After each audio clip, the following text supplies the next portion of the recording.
Ayon sa Criminal Investigation and Detection Unit ng Quezon City Police District, hawak na nila ang 3 person of interest, 2 lalaki na may edad na 41 years old at 44 years old at isang 29 years old na babae na naaresto sa magkakahiwalay na lugar sa lungsod. Mga kapamilya, naaresto na ang mga suspect sa pagkamatay ng policewoman na si Senior Master Sergeant Diane Marie Mollanido at kanyang anak na si John Ismael. Nahuli ang mga suspect sa operasyon ng National Capital Region Police Office. Huwebes nang matagpuan ang bangkay ni John Ismael na nakabalot ng tape sa bukid sa Victoria, Tarlac. Ilang araw matapos makita ang naaagnas na bangkay ng kanyang ina sa creek sa Bulacan. Nauna nang binuo ng PNP ang Special Investigation Task Group na tututok sa investigasyon sa insidente.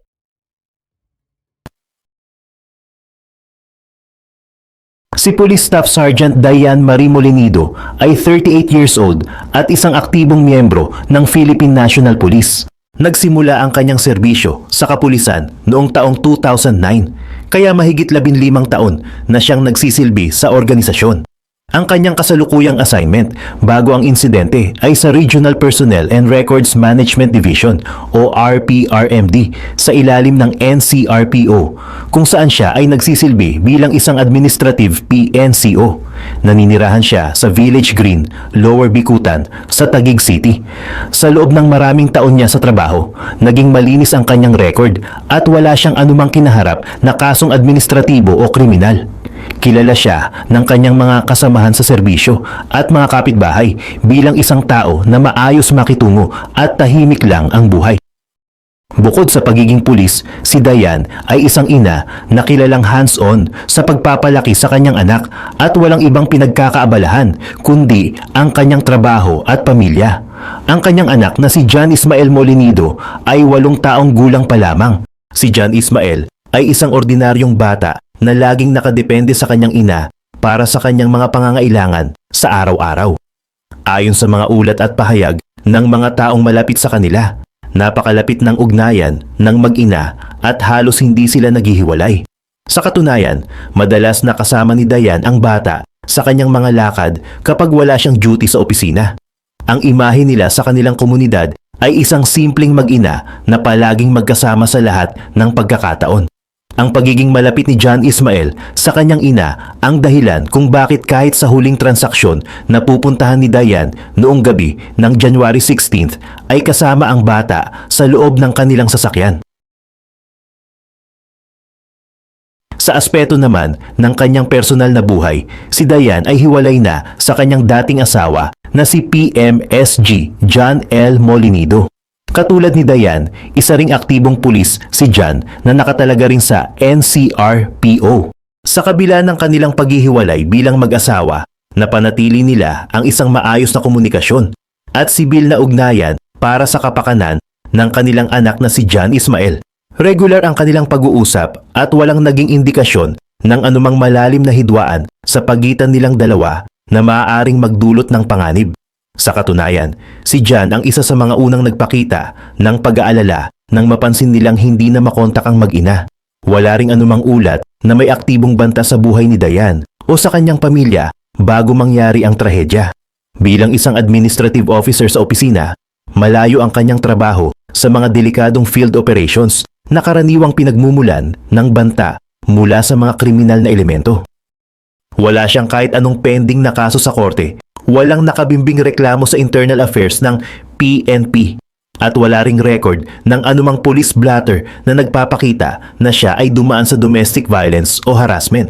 Ang kanyang buhay bago ang January 2026 ay mailalarawan bilang stable at routine, kung saan ang kanyang atensyon ay nakatuon lamang sa pagtatrabaho sa NCRPO at sa pag-aalaga sa kanyang 8 taong gulang na anak. Walang kahit anong red flag o babala na nagpapahiwatig na mayroong nagbabalak ng masama laban sa kanila. Dahil sa naging maayos na takbo ng kanyang personal na buhay at trabaho, nagpasya si Diane noong mga unang linggo ng January 2026 na ibenta na ang kanyang pagmamay-aring sasakyan, isang Toyota Innova. Ang desisyong ito ang nag-udyok sa kanya na maghanap ng mapagkakatiwalaang buyer o ahente na makakatulong sa kanya upang makuha ang tamang halaga para sa unit. Sa puntong ito, pumasok sa eksena si Pia Katrina Chua Panganiban na hindi lamang basta kakilala kundi inaanak ni Dayan sa kasal. Dahil sa relasyong ito ng magninang, nagtiwala si Dayan na magiging maayos at ligtas ang takbo ng negosasyon sa ilalim ng gabay ni Panganiban. Si Panganiban ang nagsilbing middleman o tagapamagitan na nagpakilala kay Dayan sa isang car agent na kinilalang si sa pag-uusap ng mga kampo, napagkasunduan ang presyong 450,000 pesos para sa Toyota Innova.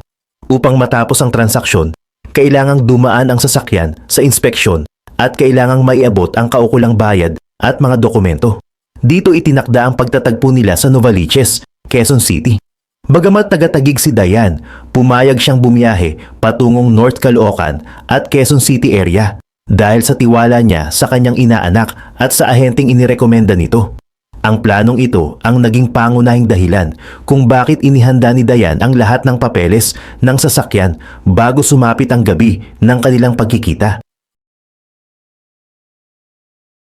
Dumating ang gabi ng January 16, 2026, ang itinakdang petsa para sa pakikipagkita sa mga buyer sa Quezon City.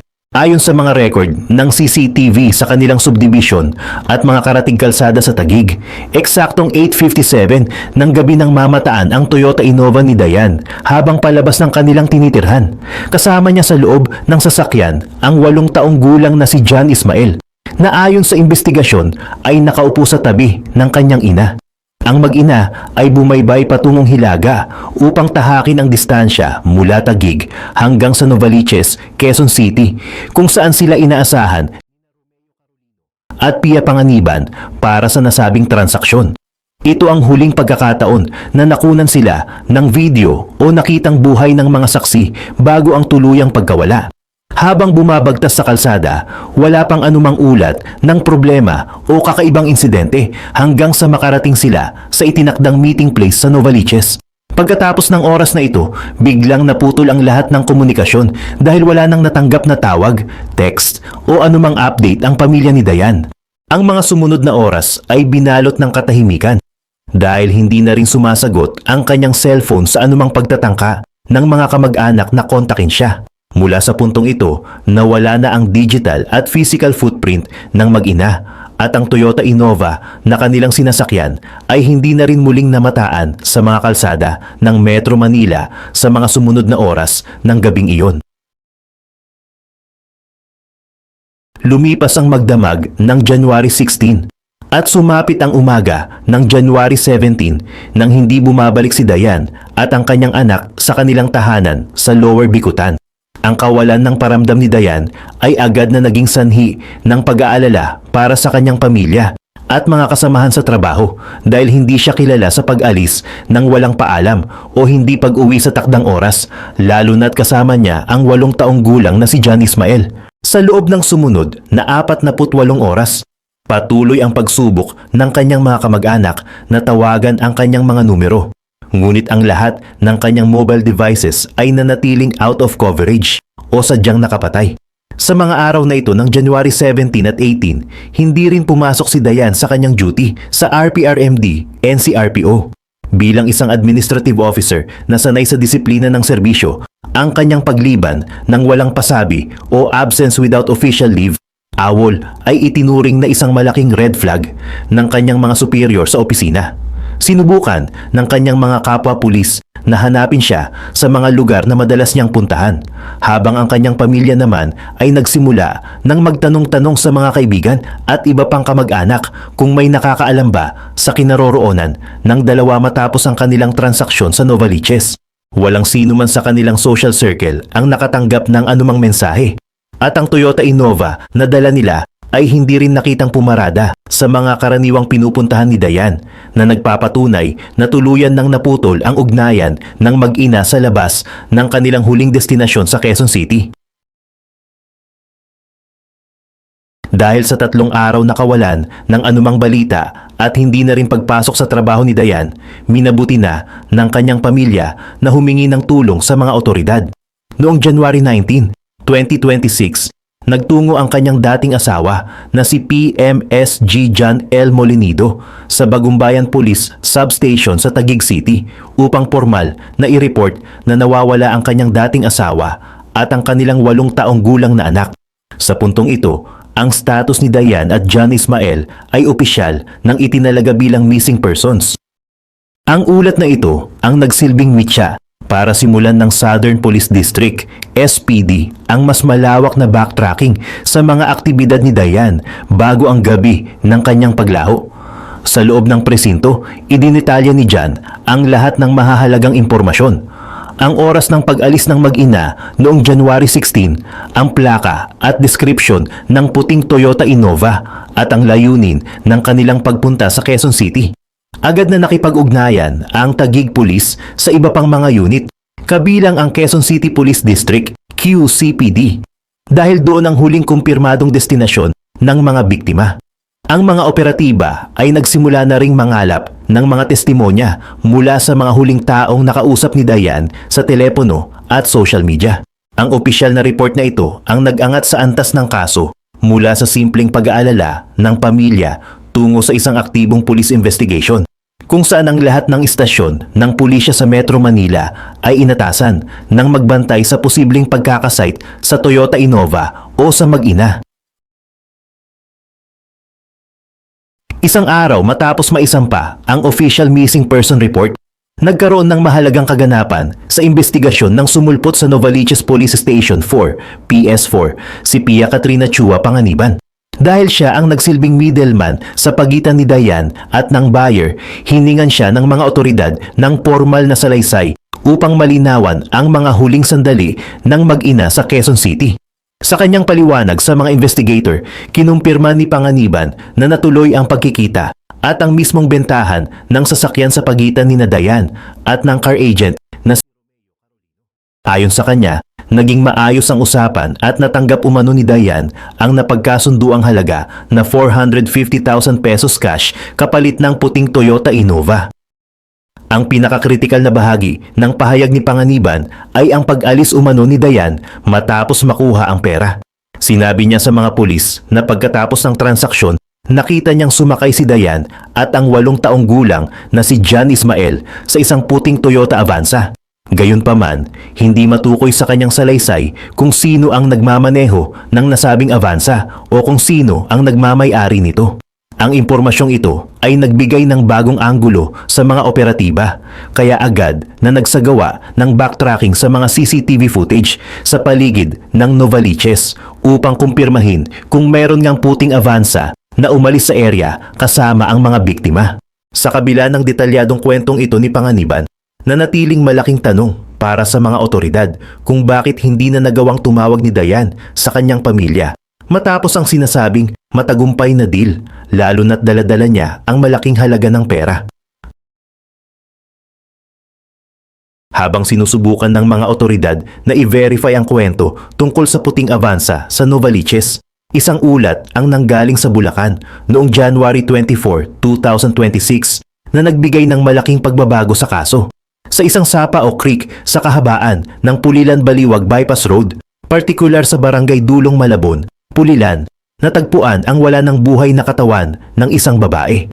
Ang bangkay ay nasa malubhang kondisyon na ng dekomposisyon na nagpapahiwatig na ilang araw na itong patay bago pa natuklasan. Kitang-kita ang intensyong itago ang krimen dahil ang biktima ay natagpuang nakabalot sa tela, plastic at itim na garbage bag bago ito itinapon sa tubig.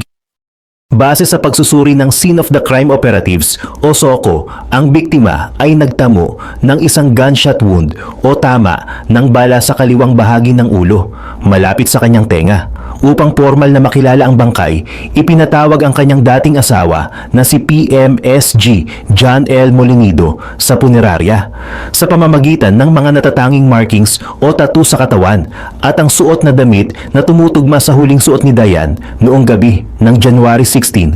Positibong kinumpirma ni John na ang natagpuang bangkay ay ang nawawalang pulis na si PSMS Dayan Marie Molinido. Ang pagkakatagpong ito sa Bulacan ay nagkumpirma na biktima ng karahasan ng pulis. Ngunit sa kabila nito, Nanatiling misteryo ang kinaroroonan ng kanyang anak na si John Ismael dahil wala itong kasama sa nasabing creek. Matapos ang positibong pagkakakilanlan sa bangkay ni Dayan sa Bulacan, ang atensyon ng binuong Special Investigation Task Group SITG ay agad na nakatuon sa paghahanap sa 8 taong gulang na si John Ismael. Ang katotohanang natagpuan ang ina na may tama ng bala at nakabalot sa plastik ay nagdulot ng matinding alarma sa mga otoridad tungkol sa kaligtasan ng bata. Dahil huling nakitang magkasama ang mag-ina sa Novaliches, pinalawak ng pulisya ang kanilang operasyon at nagsagawa ng koordinasyon sa pagitan ng Quezon City Police District, Bulacan Police Provincial Office at maging sa mga karatig lalawigan sa Central Luzon. Sa mga sumunod na araw, matapos ang January 24, naging prioridad ang pagtrace sa ruta ng mga sasakyang posibleng ginamit ng mga sospek. Sinuri ng mga investigator ang mga CCTV sa kahabaan ng North Luzon Expressway o NLEX at mga exit point nito upang makita kung may dumaang puting Toyota Innova o ang binanggit na puting Avanza sa mga oras na malapit sa pagkamatay ni Dayan. Habang nagpapatuloy ang search operations, ang ama ng bata na si PMSG John Molinido ay patuloy na nanawagan sa publiko para sa anumang impormasyon. Sa kabila ng masusing paghahanap sa mga ospital, bahay ampunan at mga liblib na lugar sa Bulacan, nanatiling negatibo ang mga unang resulta na lalong nagpaigting sa hinala ng mga pulis na ang bata ay posibleng dinala sa mas malayong lokasyon upang tuluyang iligaw ang investigasyon. 5 araw matapos matuklasan ang mga bangkay ni Dayan sa Bulacan, isang nakapanlulumong ulat ang dumating mula sa lalawigan ng Tarlac noong January 29, 2026. Isang bangkay ng batang lalaki ang natagpuan sa loob ng isang kalamansi farm sa Barangay Maluid, sa bayan ng Victoria. Dahil sa layo ng lugar na humigit kumulang 60 hanggang 70 kilometro pa mula sa kinaroroonan ng bangkay ng kanyang ina sa Pulilan, agad na nakipag-ugnayan ang Victoria Municipal Police Station sa SITG Molinido upang masuri kung ito na nga ang nawawalang 8 taong gulang na bata. Nagtungo sa Tarlac ang amang si PMSG John L. Molinido upang harapin ang masakit na katotohanan. Sa pamamagitan ng pagsusuri sa pisikal na katangian at mga damit na suot ng bata, positibong kinumpirma ni John na ang natagpuang bangkay ay ang kanyang anak na si John Ismael Molinido. Katulad ng kanyang ina, ang bata ay nasa estado na rin ng dekomposisyon nang matuklasan ng mga trabahador sa bukid. Ang pagkakatagpong ito sa Tarlac ang nagkumpirma sa pinakamasamang hinala ng mga otoridad na ang krimen ay hindi lamang nauwi sa pagpaslang sa isang pulis, kundi isang brutal na double murder na kumitil din sa buhay ng isang inosenteng saksi. Dahil sa magkahiwalay na lokasyon ng mga bangkay sa Bulacan at Tarlac, naging malinaw sa mga investigador na ang mga sospek ay sadyang bumiyahe ng malayo at tumawid sa iba't ibang probinsya sa Central Luzon para lamang ikalat ang mga ebidensya at iligaw ang pagtugis ng batas.